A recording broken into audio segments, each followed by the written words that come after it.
பெருமாள் பிள்ளை சார், இது ஒரு ஃபேஷனாக போயிட்டா. நீங்கள் கையில் வரும்போது ஃபோட்டோலாம் எடுத்து வந்திருக்கீங்க. அது சொன்ன கருத்து நான் இன்ட்ரோ கொடுத்ததே கேள்வியாக எடுத்துக்கணும். நல்லா நிறைய பேசலாம், நீங்கள் ஃப்ரீயாக பேசுங்க சார். அதாவது எங்களுடைய அமைச்சர் பேசினதை பற்றி சொன்னீங்க. அமைச்சர் வந்து ஆட்சி அமைஞ்ச புதுசில் நாங்கள் வந்து அமைச்சருக்கு வாழ்த்து தெரிவித்து எங்கள் கோரிக்கை மனுக்கள் எல்லாம் கொடுத்தோம். ரொம்ப நம்பிக்கையோடு நாங்கள் வந்து எதிர்பார்த்தோம். கண்டிப்பாக வந்து நம்முடைய அமைச்சர் சுகாதாரத்துறைக்கு பொறுப்பேற்றிருக்கும் அமைச்சர் எங்களுடைய நீண்டகால கோரிக்கைகளை நிறைவேற்றுவார் என்று நாங்கள் மிகுந்த எதிர்பார்ப்போடு இருந்தோம். ஆனால் வந்து கோரிக்கையை நிறைவேற்றலை இன்னைக்கு வரைக்கும். அந்த டைமில் வந்து நடந்த பேச்சுவார்த்தையின் போது துவக்கத்திலேயே 2021 பேசுகிறப்போ நாங்களே எதிர்பார்க்கல. என்ன தெரியுமா சொல்கிறாங்க? எதிர்க்கட்சியாக இருக்கிறப்ப நாங்கள் வாக்குறுதிகளை தெரிவிப்போம், எதிர்க்கட்சியாக இருக்கிறப்ப சொல்கிற வாக்குறுதி எல்லாத்தையும் நிறைவேற்றுவோன்னு நீங்கள் எதிர்பார்க்கக்கூடாது. ஏன்னா ஆட்சிக்கு வந்த பிறகு அந்த உங்களுடைய கோரிக்கையின் உண்மைத்தன்மை என்ன, நிதி ஆதாரம் என்ன என்கிறதெல்லாம் நாங்கள் பார்த்துட்டு தான் அதை நிறைவேற்ற முடியும் அப்படின்னு ஒரு போடு போட்டார். உண்மையிலே எங்களுக்கு வந்து ரொம்ப கஷ்டமாக இருந்துச்சு. அதே போல் இப்போ வந்து என்ன சொல்லியிருக்கிறாங்க, தேர்தல் நெருங்கிறப்ப எல்லாருக்கும் இது ஒரு ஃபேஷனாக போச்சு. இன்னொன்னே இந்த நேரத்தில் சொல்ல விரும்புகிறேன். என்ன அப்படின்னா, துவக்கத்தில் 2021 வந்து நாங்கள் வந்து கோரிக்கையை வலியுறுத்தி தொடர்ந்து பல முறை சந்திச்சிட்டோம். அப்போ வந்து அவர்கிட்ட வந்து 10 வாட்டி பார்க்குறோம், 15வது வாட்டி பார்க்குறோம். அப்போ அவர் சொன்ன வார்த்தைகள் என்ன அப்படின்னா, கொரோனா உச்சத்தில் இருக்குது, எல்லாமே அதை ஒர்க் பண்ணிகிட்டு இருக்கிறீங்க. இந்த நேரம் வந்து இவ்வளோ இது ரொம்ப நாளாக இருக்க கோரிக்கை இது. இந்த நேரம் வந்து ஏன் வந்து எங்களை வந்து உடனே நிறைவேற்றணும்னு குரல் வலையை நெரிக்கிற மாதிரி பண்ணுறீங்களே அப்படின்னு கேட்டார். எப்போ 2021? 2021 ஆமாம். அந்த டைமில் வந்து அப்படி சொன்னார். ஆனால் ஆட்சி முடிகிற வரைக்கும் பண்ணலை. போராட்டத்தில் இருக்கிறவங்க கிட்ட தேர்தல் நெருங்கிறப்ப ஃபேஷனாக போச்சு அப்படின்னு சொன்னார். அதாவது கல்வியும் மருத்துவமும் அரசின் இரு கண்கள்னு நம்முடைய முதல்வர் முழக்கமிட்டார்கள். ஆனால் உண்மையிலே என்ன நடக்குதுன்னா, ஆசிரியர்களையும் மருத்துவர்களையும் தொடர்ந்து கண்கலங்க வைக்கிறாங்க. இதுதான் இரு கண்களா? 2 கண்ணும் எல்லாருக்கும் நாங்கள் வந்து அழுதுகிட்டே இருக்கணுமா? கண்கலங்கி வேலை செய்யணுமா? இதுதான் வந்து நம்முடைய முதல்வர் வந்து இந்த நேரமாவது புரிந்து கொள்ளணும். அதாவது சுகாதாரத்துறையுடைய இன்ஃப்ராஸ்ட்ரக்சர்னா என்ன அப்படின்னு அன்னைக்கு வந்து அண்ணா அவர்கள் அருமையாக சொல்லிட்டு போயிருப்பாங்க. அதை வந்து இந்த ஆட்சியில் ஆளுங்கட்சி சட்டமன்ற உறுப்பினர் டாக்டர் எழிலன் எளிமையாக சொல்லியிருப்பார். என்ன அப்படின்னா, சுகாதாரத்துறையுடைய இன்ஃப்ராஸ்ட்ரக்சர்னா கட்டிடமோ கட்டிட வல்லுநர்களோ கருவிகளோ உபகரணங்களோ அல்ல, அங்கே உயிர்காக்கும் பணியில் உள்ள மருத்துவர்கள், செவிலியர்கள் மற்றும் மருத்துவ பணியாளர்கள் தான் உண்மையான இன்ஃப்ராஸ்ட்ரக்சர் அப்படின்னு சொல்லியிருப்பார். அந்த உயிர்காக்கும் மருத்துவர்கள் மகிழ்ச்சியாக பணியாற்றணுங்கிறதுக்காகத்தான் அன்னைக்கு தலைவர் கலைஞர் அரசாணை 354 வெளியிட்டார். எனவே அந்த அரசாணைப்படி அதிகபட்ச ஊதியம் எவ்வளவு தர முடியுமோ அதை வந்து தந்து இந்த கோரிக்கையை அரசு நிறைவேற்றணும்னு சொல்லி அன்னைக்கு டாக்டர் எழிலன் வந்து சட்டமன்றத்திலே பேசினார். அமைச்சர் அதுக்கு பதிலே சொல்லலை. இப்போது இந்த நேரத்தில் நீங்கள் யோசிச்சு பாருங்கள். அப்போது அண்ணாவும் சரி கலைஞரும் சரி உயிர்காக்கும் மருத்துவர்கள் வந்து மகிழ்ச்சியாக பணியாற்றணும்னு ஒரு ஜீவோ போட்டிருக்கிறாங்க. ஆனால் இந்த ஆட்சியில் என்ன நடக்குது தெரியுமா? நாங்கள் கட்டிடத்தை கட்டுவோம், அதுக்கு நேர ஆப்போசிட்டாக நடந்திருக்கு. நாங்கள் கட்டிடத்தை கட்டுவோம், ஆஸ்பத்திரியில் வந்து டாக்டர் போஸ்டிங் போட மாட்டோம், செவிலியர்கள் போட மாட்டோம். உதாரணம், சேலம் அம்மாப்பேட்டை புறநகர் அரசு புறநகர் மருத்துவமனையில் வந்து போஸ்டிங் கிடையாது. சேலம் மெடிக்கல் காலேஜில் இருந்து டாக்டர்ஸை வந்து இங்கே போஸ்டிங்க்கு அனுப்புவீங்க. நெல்லை திருநெல்வேலி கண்டியப்பேரி அரசு மருத்துவமனை சூப்பராக புதுசாக கட்டியிருக்கிறாங்க, ஆனால் போஸ்டிங் கிடையாது. 25 டாக்டர்ஸ் எங்கேருந்து திருநெல்வேலி மெடிக்கல் காலேஜிலேருந்து இங்கே வந்து டெப்யூட் பண்ணுவீங்க. அப்போ வெளியே வந்து சூப்பர் தனியார் ஆஸ்பத்திரிக்கு இணையாக பிரம்மாண்டமான ஒரு ஹைடெக் ஹாஸ்பிட்டல் கட்டியிருக்கிறோம். எந்த ஊரில்? திருநெல்வேலியில் கட்டியிருக்கிறாங்க, சேலத்தில் கட்டியிருக்கிறாங்க. நம்முடைய அமைச்சர் வந்து 100க்கும் மேற்பட்ட மருத்துவமனைகள் வந்து புதிதாக திறக்கப்பட்டுள்ளன என்று பெருமையாகவும் சொல்கிறார். பணியாளர்கள் இல்லையா? அதே எங்களுடைய அமைச்சர் இன்னொன்னையும் பெருமையாக சொல்கிறார். திமுக ஆட்சி 2021 அமைந்த பிறகு அரசு மருத்துவமனைகளை நாடும் நோயாளிகளின் எண்ணிக்கை 2 மடங்கிலிருந்து 3 மடங்காக அதிகமாகியுள்ளது. அப்போ அதுக்கு ஏற்றார் போல் டாக்டர்கள் செவிலியர்கள் வேணுமா வேண்டாமா? அது இல்லைன்னா என்ன பண்ண முடியும்? ஆனால் அதை பண்ண மாட்டேங்கிறாங்க. இல்லை, அதாவது டிரைவர் இல்லாமல் பஸ் ஓடுமா? ஓடாது. ஆனால் டாக்டர் இல்லாமல் ஆஸ்பத்திரி ஓடுங்கிறாங்க. அதுதான் திராவிட மாடல் ஆட்சின்னு சொல்கிறாங்க. ரொம்ப விசித்திரமாக கஷ்டமாக இருக்குது. 1952 நீங்கள் சொன்ன மாதிரி 354 போட்ட மகன் தொந்தை என்னோற்றான் கோல் என்னும் கரெக்ட். இந்த நீதிமன்றம் பல புதிய வழக்குகளை கண்டிருக்கிறது என்று யார் பேசுவா? குணசேகரனா? கரெக்ட். அதே மாதிரி கெட்டப்பட்ட கட்டடத்தில் மருத்துவர்கள் இல்லாமல் எப்படி எங்கும் ஆர்டிபிஷியல் இன்டெலிஜென்ஸே எங்காத? கரெக்ட். அதுதானே வேடிக்கையா இருக்கு. திருவள்ளூர்ல ஆளே இல்லைங்கிறா. ஐயா லைட் எல்லாம் போட்டு சீரியலா வச்சிருக்கு, உள்ள டாக்டர் இல்லை.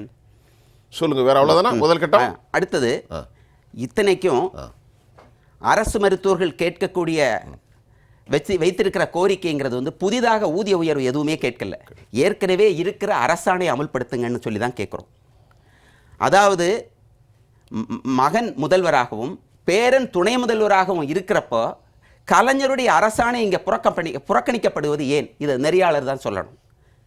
மகன் முதல்வராகவும் பேரன் துணை முதல்வராகவும் இருக்கிறப்ப எந்த மாநிலத்தில் வந்து கலைஞர் வழியில் நடக்கும் ஆட்சி, கலைஞர் பேரில் பல திட்டங்கள் அறிவிப்பு எல்லாமே பார்த்துட்டு இருக்கிறீங்க. ஆனால் இங்கே இத்தனை வருடங்களாக போராடுறோம், பண்ண மாட்டேங்கிறீங்க. முக்கியமாக ஒன்று சொல்கிறேன். சேலம் மேட்டூரிலிருந்து சென்னை நோக்கி பாத யாத்திரை வந்தோம். எதுக்காக பாத யாத்திரை? கலைஞருடைய அரசாணை வேணும்னு பாத யாத்திரை வர்றோம். அப்போ உண்மையிலேயே வந்து நம்முடைய முதல்வர் வந்து வாழ்த்தி வரவேற்றிருக்கணும்னா இல்லையா? ஏன்னா கலைஞருடைய அரசாணை வேணும்னு வர்றோம். நாங்கள் கட்சி சார்பற்றவர்கள், நாங்கள் அந்த ஆட்சியிலையும் போராடணும், இந்த ஆட்சியிலையும் போராடுறோம். ஆனால் வந்து கலைஞர் அரசாணை வேணும்னு கேட்டு வர்றோம். எங்களை வாழ்த்தி இருக்கணுமா இல்லையா? ஆனால் என்ன நடந்துச்சு தெரியுமா? எங்களை கைது செய்தீங்க, அது பரவாயில்ல. அதுக்கு பிறகு 17B சார்ஜஸ், நாகப்பட்டினத்துக்கு பனிஷ்மெண்ட் டிரான்ஸ்ஃபர், இந்த மாதிரி நாங்கள் நீதிமன்றம் மூலம் மறுபடியும் திருவள்ளூர் தான் வர முடிஞ்சது. இந்த மாதிரி வந்து கலைஞருடைய அரசாணையை கேட்டாலே இந்த மாதிரி பண்ணுவீங்க. நீங்கள் காந்திய வழியை காந்தியை வந்து பின்பற்றுவதாக நம்முடைய முதல்வர் வந்து பல முறை பெருமையாக சொல்கிறார்கள். அன்னைக்கு பிரிட்டிஷ் ஆட்சியில் கூட காந்தி வந்து பாத யாத்திரை மேற்கொள்ள முடிஞ்சது. ஆனால் இந்த மாதிரியான பனிஷ்மெண்ட் எல்லாம் இல்லை. ஆனால் இப்போ வந்து காந்திய வழியில் நாங்கள் பாத யாத்திரை வர்றப்போ, காலில் கொப்பளத்துடன் நடைபயணம் வர்றப்போ எப்படி உங்களுக்கு பனிஷ் பண்ண தோணுது? அப்போ நீங்கள் வந்து மருத்துவர்களை மட்டும் இல்லை, இன்னொரு பக்கம் காந்தியையும் கலைஞரையும் எல்லாரையுமே புறக்கணிக்கிறீங்களா? அப்போ உங்களை வந்து நாங்கள் இதுக்கு மேலே எப்படி உங்களை அணுகிறது? எங்களை வருத்திக்கிட்டு நாங்கள் வந்து கலைஞருடைய அரசாணை வேணும்னு போராட்டம் நடத்தினாலும் நீங்கள் பண்ண மாட்டேங்கிறீங்க. இத்தனைக்கும் 2019 நாங்கள் போராட்டம் நடத்திய போது, உண்ணாவிரதம் ராஜீவ்காந்தி அரசு மருத்துவமனையில் உண்ணாவிரதம் இருந்தபோது எங்கள் அருகே வந்து அமர்ந்து, நேயர்களை இந்த படத்தை அப்படியே ஃபோக்கஸ் பண்ணுங்க ஐயா. நம்முடைய இந்த போட்டோவை எடுத்து கொண்டு வந்திருக்கிறார் நம்முடைய மருத்துவர் அவர்கள். இதில் திரு கண்ணியத்துக்குரிய நம்முடைய இன்றைய முதலமைச்சர் திரு ஸ்டாலின் அமர்ந்திருக்கிறார். இந்த படத்தில் கீழே இங்கே படுத்திருப்பதுதான் நம்மோடு பேசி கொண்டிருக்கக்கூடிய பெருமாள் மணி ஐயா. பெருமாள் பிள்ளை சார், இப்போ இந்த ஃபோட்டோவை தூக்கிட்டு வந்திருக்கீங்களா, அந்த ஃபோட்டோவையும் கொடுங்க. இது திமுகவினுடைய அஃபீஷியலான ஒரு தொலைக்காட்சியில் வந்த படத்தையும் நீங்கள் பாருங்கள். இந்த படத்திலும் திரு பெருமாள் பிள்ளையோடு உட்கார்ந்து இன்றைய முதல்வர் ஐயா ஸ்டாலின் அவர்கள் பேசி கொண்டிருக்கிற காட்சியும் ஆதாரத்தோடு கொண்டு வந்திருக்கிறார் மருத்துவர் பெருமாள் பிள்ளை அவர்கள். இதை பாருங்க ஐயா, சொல்லுங்க.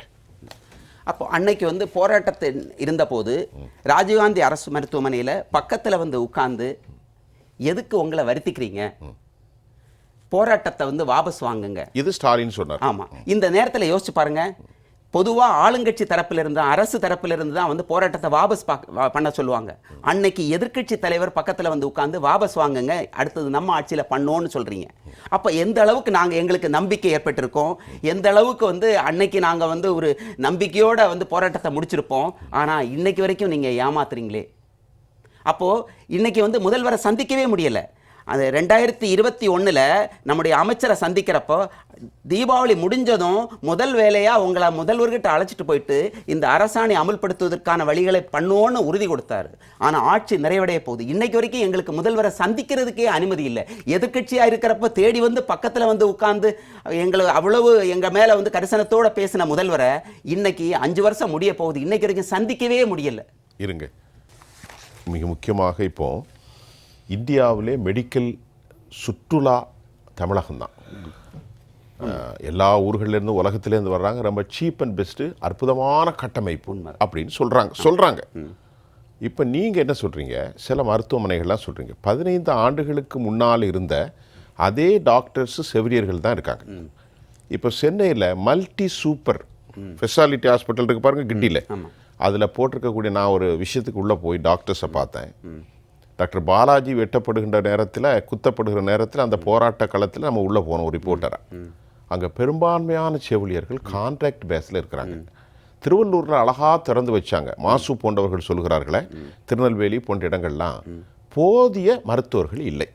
ஆனால் இன்றைக்கு இன்சூரன்ஸ் இல்லாதவங்க, கடுமையான பாதிப்புக்கு உள்ளான மக்கள் பெரும்பணம் செலவு செய்யாமல் மருத்துவமனைக்கு போகிறாங்க.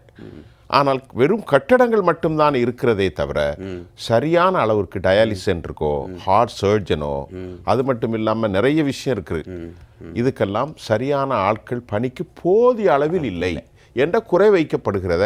இது உண்மையா? உண்மைதான். அதாவது சுற்றுலா நகரமாக அதிகமான மெடிக்கல் டூரிசம் வர்றது, மருத்துவ சுற்றுலா வந்து மெடிக்கல் டூரிசம் வந்து தமிழ்நாடு தான் அப்படிங்கிறது உண்மைதான். ரைட். 2 தினங்களுக்கு முன் நம்முடைய மாண்புமிகு முதலமைச்சர் பேசியதை கேட்டிருப்பீங்க. ஆசியாவின் மருத்துவ தலைநகர் சென்னை அப்படின்னு ரொம்ப பெருமையாக சொன்னாங்க. நாங்கள் என்ன சொல்கிறோன்னா, இன்னைக்கு ஆசியாவிலேயே மருத்துவர்களையும் செவிலியர்களையும் மருத்துவ பணியாளர்களையும் போராட வைக்கும் ஒரே மாநிலமாக தமிழகம் உள்ளது என்பது அரசுக்கு வெட்கமாக இல்லையா? அதாவது மருத்துவர்கள் நோயாளிகளை காப்பாற்றுவதற்கு, உயிருக்கு போராடும் நோயாளிகளை காப்பாற்ற போராடுறது வேற. ஆனால் தங்களுடைய சம்பளத்துக்கும் போராடணும்னா அப்போது எந்த அளவுக்கு எங்களை நாங்கள் வந்து வருத்திக்கிறோம். அன்னைக்கு எங்கள் பக்கத்தில் வந்து உட்கார்ந்து வருத்திக்க வேண்டாம்னு சொன்ன முதல்வர் தொடர்ந்து ஆட்சிக்காலம் முழுவதும் மருத்துவர்கள் வருத்தப்படுவதையும் எப்படி வந்து இன்னைக்கு வரைக்கும் கண்டுகொள்ளாமல் இருக்க முடியுது? ஒரு சில விஷயங்கள், அதாவது சமூக நீதிக்காக நீட் தேர்வை ரத்து செய்யணும்னு சொல்லி நம்முடைய திராவிட மாடல் அரசு தொடர்ந்து முழக்கமிடுகிறது. நம்முடைய முதல்வர் அதற்கு முக்கியத்துவம் தருகிறார். அதே நேரத்தில் அந்த நீட்டை எதிர்கொண்டு பல சவால்களை கடந்து அரசு பணிக்கு வரும் மருத்துவர்களுக்கு மிக குறைவான ஊதியத்தை தந்து அவமானப்படுத்துவது நியாயமா? அதே போல இன்னைக்கு மற்ற மாநிலங்கள் எங்கேயுமே பெரிதாக நீட்டை எதிர்க்கவில்லை. ஆனால் அங்கெல்லாம் அரசு மருத்துவர்களுக்கு உரிய ஊதியம் தரப்படுகிறது. ஆனால் தமிழகத்தில் தொடர்ந்து நீட்டை உறுதியாக எதிர்க்கிறார்கள். இங்கு மருத்துவர்களுக்கு உரிய ஊதியம் தரவில்லை. இது எந்த வகையிலையுமே நம்ம ஒத்துப்போகலையே. இதை எப்படி புரிந்து கொள்வது? இதை முதல்வர் கவனத்துக்கு கொண்டு செல்லணும்னு நினைக்கிறேன். அதே மாதிரி இன்னைக்கு நாட்டிலேயே அதிகமாக கடன் வாங்கியுள்ள மாநிலம் தமிழகம் என்பதை பல விவாதங்களிலே நான் பார்க்கிறேன். குறிப்பாக 5.5 லட்சம் கோடி கடன் வாங்கியிருக்கிறீங்க. ஆனால் 5.5 லட்சம் கோடி கடன் வாங்கியும் உயிர்காக்கும் மருத்துவர்களுக்கு உரிய ஊதியம் தர முடியவில்லை. நம்ம நார்மலாக ஊரில் சொல்கிறத கேள்விப்பட்டிருப்பீங்க. யாருக்காவது உடம்புக்கு முடியலைன்னா கடனை வாங்கியாவது எதையாவது இருக்கிறத வித்தாவது அந்த நேரத்துக்கு உடனடியாக உயிரை காப்பாற்றணும், ஆஸ்பத்திரி செலவுக்கோ டாக்டர் ஃபீஸுக்கோ எல்லாத்துக்கும் பண்ணணும் அப்படின்னு தனியார் மருத்துவமனைக்கு போகிறதுக்காக சொல்லுவாங்க. அந்த அளவுக்கு முக்கியத்துவம் ஒரு தனி ஒருவனுக்கு தெரிகிறப்போ ஊரில் இருக்கிற ஒரு சாதாரண சாமானியனுக்கு தெரிகிற விஷயம் ஒரு அரசுக்கு தெரியலையா? அப்போ நீங்க திராவிட மாடல் அரசு என்பது உயிர்காக்கும் மருத்துவர்களையும் அந்த காப்பாற்றப்படும் உயிர்களுக்கும் மரியாதை இல்லையா? அதுதான் திராவிட மாடல் அரசா? நெறியாளர் அவர்களே, நம்முடைய முதல்வர் அவர்கள் ஆட்சி பொறுப்பேற்ற போது இதுவரை எந்த முதல்வரும் சந்தித்திராத அளவுக்கு ஒரு அசாதாரண சூழ்நிலை நிலவியது. ஆம், நிதி நெருக்கடியை விட கொரோனா ஏற்படுத்திய நெருக்கடி தான் அன்று பெரிய சவாலாக இருந்தது உண்மை. அந்த கடினமான தருணத்தில் உறுதுணையாக இருந்த ஒட்டுமொத்த அரசு மருத்துவர்களை எப்படி உங்களால் மறக்க முடியுது? கொரோனாவுக்கு பிறகும் மருத்துவர்களுக்கு உரிய அங்கீகாரத்தை தர மறுக்கும் ஒரே மாநிலம் நாட்டிலேயே தமிழ்நாடு தான் என்பதை நாங்கள் உறுதியாக வேதனையோடு இந்த நேரத்தில் சொல்லிக்கொள்ள விரும்புகின்றேன். என்னங்க, மற்ற எல்லா ஸ்டேட்லையும் எம்பிபிஎஸ் டாக்டர்ஸுக்கு தரக்கூடிய ஊதியத்தை விட 40,000 ரூபாய் குறைவாக தமிழகத்தில் தரப்படுவது. இது வந்து திராவிட மாடல் அரசின் சாதனையா? இன்னைக்கு கொரோனாவில் உயிரிழந்த அரசு மருத்துவர்கள் 11 பேர். அந்த அரசு மருத்துவர்கள் குடும்பத்துக்கு 1 கோடி நிவாரணம் தரணும்னு எதிர்க்கட்சி தலைவராக இருக்கிறப்ப நன்றாகவே முழக்கமிட்டார்கள் நம்முடைய முதல்வர் அவர்கள். ஆனால் ஆட்சிக்கு வந்த பிறகு 10 காசு கூட தரவில்லை. அந்த 11 குடும்பங்கள் ஒரே ஒரு குடும்பம், டாக்டர் விவேகானந்தன் குடும்பம் வேதனைப்படுது. அவங்க அரசு வேலை எதிர்பார்க்குறாங்க, சிரமப்படுறாங்க. ஆனால் இன்னைக்கு வரைக்கும் என்ன சொல்கிறாங்க, கம்பேஷனட் கிரவுண்ட்ஸ் வெயிட்டிங் லிஸ்ட்டில் அவங்க வந்து காத்திருந்து வாங்கணுமா. இன்னும் கிட்டத்தட்ட 8 வருடம் 10 வருடம் ஆகும். அதாவது கொரோனாவில் அது பொதுவாக கம்பேஷனல் கிரவுண்ட்ஸில் தர்றதுன்னா உங்களுக்கு தெரியும், கருணை அடிப்படையில் வேலைங்கிறது பணியில் இருப்பவர்கள் உயிரிழந்தால் பணியாலே உயிரிழப்பது வந்து கொரோனாவில் உயிரிழந்த மருத்துவர் விவேகானந்தன் மாதிரி. அப்ப 2க்கு வித்தியாசம் கிடையாதுங்களா? 2 பொட்ட பிள்ளை இருக்கு, பொம்பளை பிள்ளைங்க. அப்போ இல்ல, ஒரு பையன் ஒரு பொண்ணு, 2 குழந்தைங்க இருக்கு. அப்ப பணியில் இருக்கும் போது உயிரிழப்பது வேற, பணியாலே உயிரிழப்பது வேற. பணியாலே உயிரிழப்பதுக்கு நீங்க வந்து அதுக்கு எந்த விதமான அங்கீகாரமும் இல்லையா? இது வந்து எவ்வளவு பெரிய த்ரெட் அப்படிங்கிறத ஒரு நிமிஷம் யோசிச்சு பாருங்க. எதிர்காலத்தில் இது போன்ற கொரோனா போன்ற ஒரு பெருந்தொற்றோ ஒரு கொள்ளை நோயோ வந்தால் நாங்க வந்து உயிரை பணைய வைத்து பணி செய்யணும். ஆனா செத்து போனா எங்க குடும்பத்தை நீங்க கண்டுக்கவே மாட்டீங்க. இது எவ்வளவு பெரிய ஒரு எதிர்காலத்துக்கு நீங்க என்ன சொல்ல வர்றீங்க? எங்களுக்கு புரியல. இது மாதிரி செவிலியர்களும் மரணித்திருக்கிறாங்க. கரெக்ட். சோ உங்களோட சேர்ந்தா அவங்களும். அப்போ நீங்க வந்து ஆசியாவின் மருத்துவ தலைநகர், மெடிக்கல் டூரிசத்தில் நம்பர் 1ல இருக்குது. மற்ற எல்லா மாநிலத்துக்கும் முன்மாதிரி என்று நம்முடைய சுகாதாரத்துறை அமைச்சர் ஒவ்வொரு பத்திரிகையாளர் சந்திப்பிலும் விடாம சொல்றீங்க. ஆனா இங்க போதிய மருத்துவர்களை நியமிக்க மாட்டீங்க, போதிய செவிலியர்களை நியமிக்க மாட்டீங்க, மருத்துவர்களுக்கு உரிய ஊதியத்தை தர மாட்டேங்கிறீங்க. கொள்ளை நோய் போன்ற கொரோனா போன்ற சிச்சுவேஷன்ல வந்து உறுதுணையாக இருந்து செத்து போனா குடும்பத்தையும் கண்டுக்கவே மாட்டீங்க. அதோ கதிதான். இது வந்து உண்மையிலே ஒவ்வொரு மருத்துவரும் இந்த ஆட்சி காலம் முழுவதும், அதாவது எனக்கு தெரிந்து இந்தியாவிலேயே, இந்திய வரலாற்றிலேயே மருத்துவர்களையும் செவிலியர்களையும் ஆட்சி காலம் முழுவதும் வேதனைப்பட வைத்த ஒரே ஆட்சி என்றால் நம்முடைய தற்போதைய திராவிட மாடல் ஆட்சியாகத்தான் இருக்க முடியும். எனவே இந்த நிலையை மாற்றும் வகையில் நம்முடைய முதல்வர் அவர்கள் இப்போதாவது எங்களுடைய உணர்வுகளை புரிந்து கொண்டு, மக்களின் தேவையை புரிந்து கொண்டு, ஏன்னா நீங்க வந்து பில்டிங்கை மட்டும் கட்டினா போதாது, மக்களுக்கு போதிய மருத்துவ சேவை தரணும்னா அங்க போதிய அளவுக்கு மருத்துவர்கள் செவிலியர்கள் வேணும். எனவே இப்போது இருப்பதை விட மருத்துவர்கள் செவிலியர்கள் குறைந்தபட்சம் 2 மடங்காக அதிகரிக்க வேண்டும். மருத்துவர்களுக்கு ஏற்கனவே நீங்க அளித்த வாக்குறுதி, யாருடைய வழியில் நடக்கும் ஆட்சி என்று சொல்கிறீர்களோ அந்த கலைஞர் அவர்கள் போட்ட அரசாணையை அமல்படுத்தி, அரசாணை 354 படி 12 ஆண்டுகளில் ஊதியப்பட்ட 4 வழங்கப்பட வேண்டும். மேலும் கொரோனா பேரிடரில் பணியாற்றி உயிரிழந்த அரசு மருத்துவர் விவேகானந்தன் மனைவிக்கு அரசு வேலைக்கான ஆணையை இப்போதாவது நீங்கள் முதல்வர் கைகளால் வழங்க வேண்டும். கண்டிப்பாக. அதிலேயும் குறிப்பா இன்னும் ஒரே ஒரு விஷயத்தை சொல்றேன். நம்முடைய சட்டசபையில் திருமதி வானதி சீனிவாசன் ஒரு கேள்வி எழுப்புறாங்க. கொரோனாவில் பணிபுரிந்து உயிரிழந்த மருத்துவர்கள் குடும்பத்தினரை இந்த அரசு கண்டுகொள்ளவில்லை என்று. குறிப்பாக டாக்டர் விவேகானந்தன் குடும்பத்துக்கு அரசு வேலை தருவதற்கு இத்தனை காலமாக அரசு வந்து தாமதப்படுத்துது, வேதனைப்பட வைக்குதுன்னு. உடனடியாக நம்முடைய சுகாதாரத்துறை அமைச்சர் அவர்கள் தடாலடியாக எழுந்து என்ன சொன்னார்கள் என்றால், டாக்டர் விவேகானந்தனுக்கு 2 மனைவி, அதுதான் பிரச்சனை, குடும்பத்தில் பல பிரச்சனைகள், சட்ட சிக்கல், அதனால தர முடியவில்லை என்று முற்றிலும் 100% தவறான தகவலை என்று பதிவிட்டார்கள். அதற்கு பிறகு ஆர்டிஐ மூலம் டாக்டர் விவேகானந்தனுக்கு வாரிசு என்ற வகையில் திவ்யா விவேகானந்தனை தவிர வேறு யாரும் இல்லை என்பதை தெளிவுபடுத்தியது.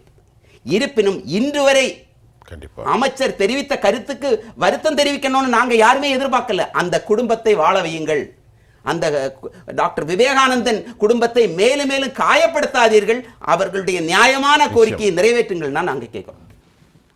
ஒரே ஒரு விஷயம், மாண்புமிகு முதல்வர் அவர்கள் ஏற்கனவே முழங்கிய கல்வியும் சுகாதாரமும் இரு கண்கள் என்பதை நடைமுறையில் அமல்படுத்தியதற்கு, அதாவது அதை சாதித்து காட்டிய முதல்வர் என்று சொல்லப்படும் வகையில் போராடும் ஆசிரியர்களையும் வாக்குறுதி அளித்த மருத்துவர்களுக்கு அளித்த வாக்குறுதியையும் உடனடியாக நிறைவேற்றி, குறிப்பாக அரசாணை 354 அமல்படுத்துவதன் மூலம் ஒட்டுமொத்த மருத்துவர்களின் போராட்டத்திற்கு முற்றுப்புள்ளி வைப்பது மட்டுமின்றி தன்னுடைய தந்தையின் அரசாணையை அமல்படுத்திய பெருமையும் நம்முடைய முதல்வருக்கு சாரும். மேலும் முதல்வர் தன்னுடைய கரங்களால் அரசு மருத்துவர் விவேகானந்தன் மனைவிக்கு அரசு வேலைக்கான ஆணையை வழங்கவும் வேண்டி விரும்பி கேட்டுக்கொள்கின்றோம். நன்றி.